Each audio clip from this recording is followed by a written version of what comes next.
What's going on, guys? Welcome back to the channel. My name is Steve. I'm Lindsay. Today we're going to be reacting to something that has been suggested many times in the comments section. Specifically, I've seen this mentioned probably 15 or 20 times in the last couple of videos we've done about roundabouts, and that is Spaghetti Junction. I don't really know exactly what Spaghetti Junction is beyond it is some sort of road system or something. It sounds like a mess. It sounds very jumbled. That is what I'm picturing in my head as some sort of jumbled mess of roads, of intersections or something. Now, 50 years ago today, a Birmingham landmark was opened for the very first time. Spaghetti Junction, which connects the southeast to the northwest, might divide opinion, but it is now firmly part of the city's landscape. Called Spaghetti Junction if you're young, because it's like a massive network which from above it looked like a pile of spaghetti. Well, it's celebrating its milestone birthday, and our Midlands correspondent Navtej Johal has been to find out why, half a century on, this network of roads is still so important. The view that reveals why the Gravelly Hill Interchange is What in the world? Okay, at first, I just saw the top two layers, and I was like, oh, I've seen that before. And then I look below, and there's even more tucked underneath. Many roads is this? Oh. Okay. That's confusing. Like, I'm not sure what Connects to what? connects to what. Okay, I want to see this. as Spaghetti Junction. Over the course of half a century, the sprawling concrete arteries at Junction 6 of the M6 motorway Dude, this is crazy. have become part of the Birmingham bloodstream. And beneath the traffic, occasionally, there is tranquility. Aww. All the reference cells look like they're working. Helping to make things run smoothly for the 200,000 vehicles that use it every day are this father and son. Lewis, is there anybody who loves Spaghetti Junction as much as your dad? I don't think I can say I can. I think it's only him. Mike has helped to maintain Spaghetti Junction for more than 30 years. Wow. Lewis, the last 7. When you go back to the designer, Sir Owen Williams, who had the foresight to design it, and then contractors to build it, and then now here I am, 50 odd years later, maintaining it, I really do feel very proud of it.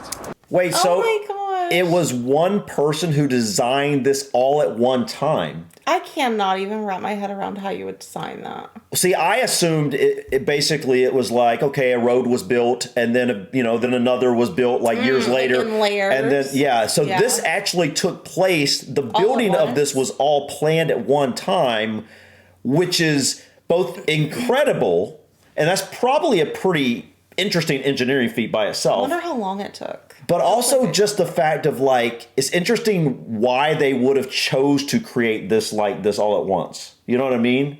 Also, can we just appreciate how passionate this man is about it? I love it. It's so cute. I do love seeing people passionate about their job, and he is obviously very passionate about And now this his particular son place. is working with him. That's cool too. I wonder if this is like his only spot that he mainly takes care of or something. I don't know. It would be a lot to upkeep, I feel like. I don't know exactly what they're doing here.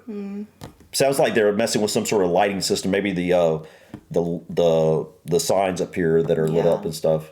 With Spaghetti Junction being such important to the area, I really am proud of the job that I do, and I'm really proud of the work that I do to help maintain the structure. And good news too for all you motorists. The last 7-mile stretch of the Midland Links motorway will be officially opened at 10:30 Dude, this morning. that is pretty and already wild, man. reports are coming in of a build-up of traffic around Great Bar and Salford.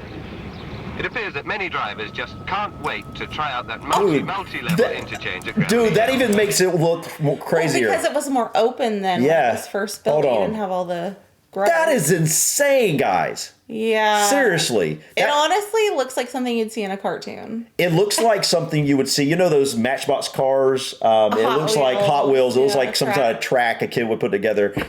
Wow. This is pretty wild. And looking at it, I can't tell exactly where it starts. And ends. Like, what's connecting to what? I mean, like, you can see this right here is coming down here, or maybe it's coming up. But, like, where is this going? I mean, I have no idea. What was the reason for this exactly? I don't know either. Did they just have a lot of roads that were coming into this area, and they were like, we're going to meet them all together in this one spot? Wow. For some reason. I don't really understand exactly why, but this is pretty cool. To change at Gravelly Hill. I declare this roadway open.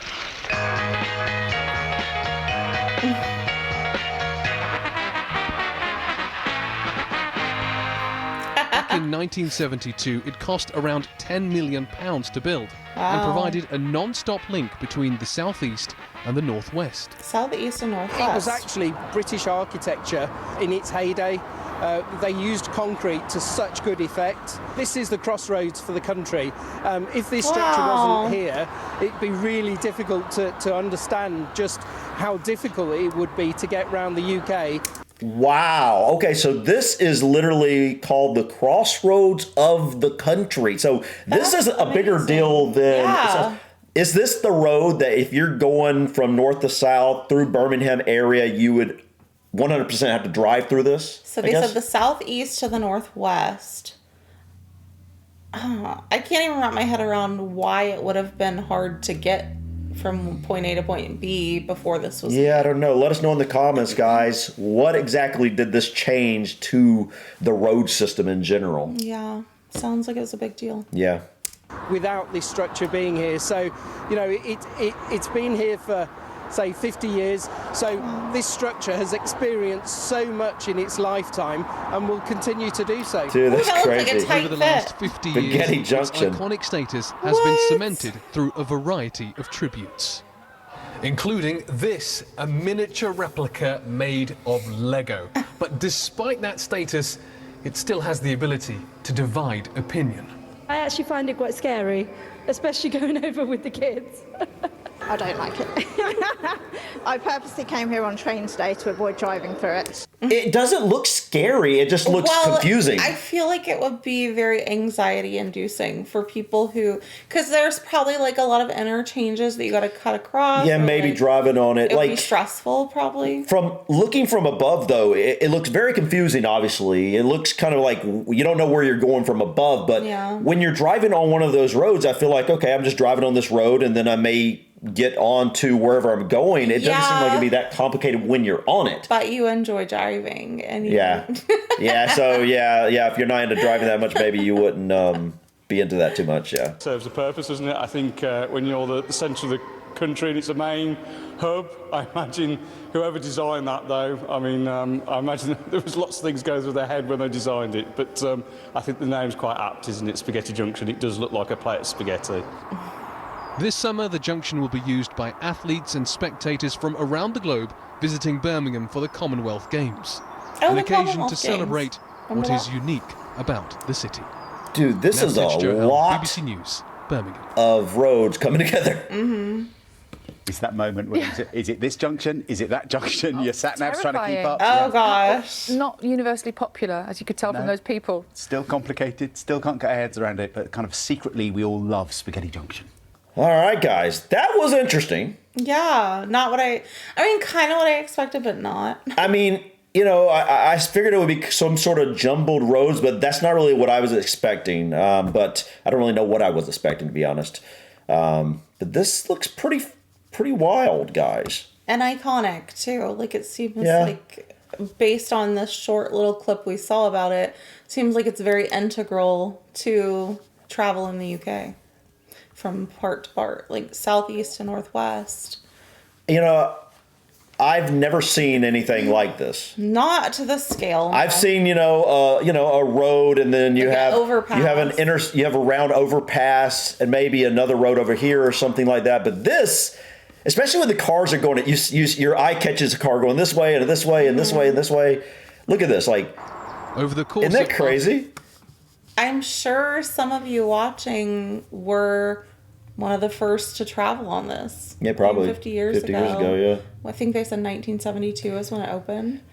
I bet that was a unique experience. I'm just thinking, like, when Interstate 40 opened up in the area I'm from, and I know from speaking to, my parents back in the day and my grandparents, that was very exciting because it was this new connection between East and West. It was easier to get to the beach, and easier to get to the mountains. New doors. It did. It took a lot less time to get, to those places. And maybe that's the key here. Maybe it's not that obviously you could still travel No, of course. Those areas, but it would just take a lot longer. Right. Yeah. That's what I'm getting at. Like, I can imagine how exciting this would have been for, number one, the people in the Birmingham area, because it sounds like this would have been something that was huge. It sounded like it made it a lot easier to perhaps drive from Birmingham to get to London faster, or maybe to get up into the north somewhere faster. Mm-hmm. So I know kind of how that must have felt, because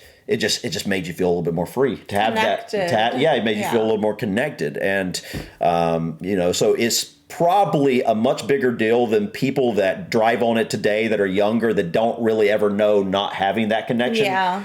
It probably was a bigger deal when this came out than most people even acknowledge today. Sure. Because, like I said, the interstate that went through my hometown, before that was there, it was just a lot harder for people to get around. They had to go on these 2-lane roads instead of the big 4-lane. Right. Roads. It would literally take close to double the time to get down to the beach, for example. Where is a straight shot? Imagine, for example, when we would go down to the beach, go down to, say, Wilmington or somewhere, from my hometown, we would go 40. But imagine if you had to get on 70 and you had to drive all the way down on 70. Yeah. Because they used to do that. Don't know what we're talking about. No, you don't. It just puts it into perspective what this probably meant to people when this was built, and probably what it still means to people today, because it obviously is still a big deal and helps people get around. But this is an incredible feat of engineering here, especially 50 years ago.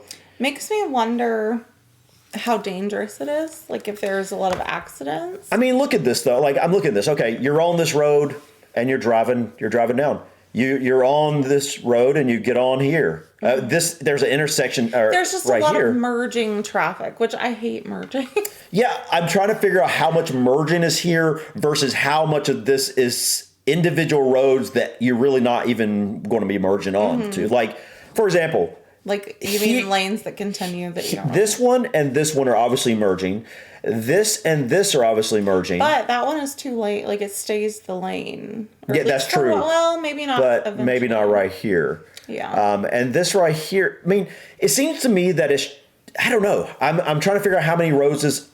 I mean, look at them. They're everywhere. It's like down here, over here, down here. Like, this looks different, and maybe it's just a different angle.